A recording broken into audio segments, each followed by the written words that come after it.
and for the apartheid regime it imposes on the Palestinian people. So before you respond to that, I just want to say that my discussion with Naeem yesterday was around why the previous AU secretary, that was Musa Faki Mohammed, had indeed pushed for this accreditation. Uh, that has now since changed. Other member states are in direct opposition to this. What is going on now? Well, it was very confusing. The debate started on Sunday morning. Now, the thing is that we know there are many, many states. In fact, it cause a massive split within the AU if the matter was put to a vote. Amongst the most vocal against Israel's accreditation are, of course, South Africa, Algeria, and Nigeria, and they are some of the more influential countries within the AU. So the decision taken on Sunday morning was that they would set up a committee that would deal with the matter, so they wouldn't put the matter to a vote. But in the meanwhile, the accreditation that Musa Faki unilaterally, in an outrageous maneuver last July, conferred on Israel, that would be suspended.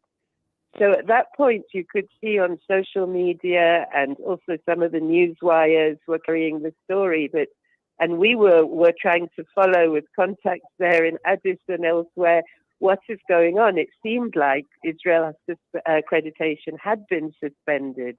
However, and this comes to the points I think you were discussing with Naeem Jinnah yesterday, during the day, Israel and its lobby put enormous pressure, and we're sure that must have included more promises for military and surveillance and intelligence assistance to various authoritarian leaders. So during the afternoon, this was going on, so that by the time the chair of the AU, the incoming chair, Macky Sall, the Senegalese president, was discussing the final decisions that then announced in the press conference, countries started opening up the debate again. So it was the usual countries such as Uganda, the DRC, those countries that are very pro-Israel, and we know therefore that those sort of bribes and promises must have been on the table in the afternoon. So the debate also was very disjointed, because at that point it was coming to the end, and of course the president of Senegal was using the excuse of the AFCON final, and no, we must hurry it up, and so on and so on, and also not allowing countries opposing Israel to put proper resolutions as to what should be done, and to say, which in fact the debate opened with our president saying that this was the understanding. We have to, in the meanwhile, while this committee sits, we have to kick Israel out, as it were, suspend the observer status. That would be the normal thing to do. But suddenly then Macky Sall announced, no, the decision of Musa Faki stands. He wasn't clear whether that meant that Israel stayed in, and that was the end of the meeting. And then in the press conference, he just kept saying, the decision of Musa Faki stands. But then we saw subsequent that from his office announcement saying that, and obviously he was implying that the accreditation remains, which is a real indictment on the African Union. I mean, we welcome the committee. Nobody wants to see the AU split in such a way. And the committee that's going ahead comprises South Africa, Algeria, and Nigeria, who was the three countries most vocally opposed to Israel. And on the other side, it's the DRC, Cameroon, and Rwanda, the three countries that are most in favor.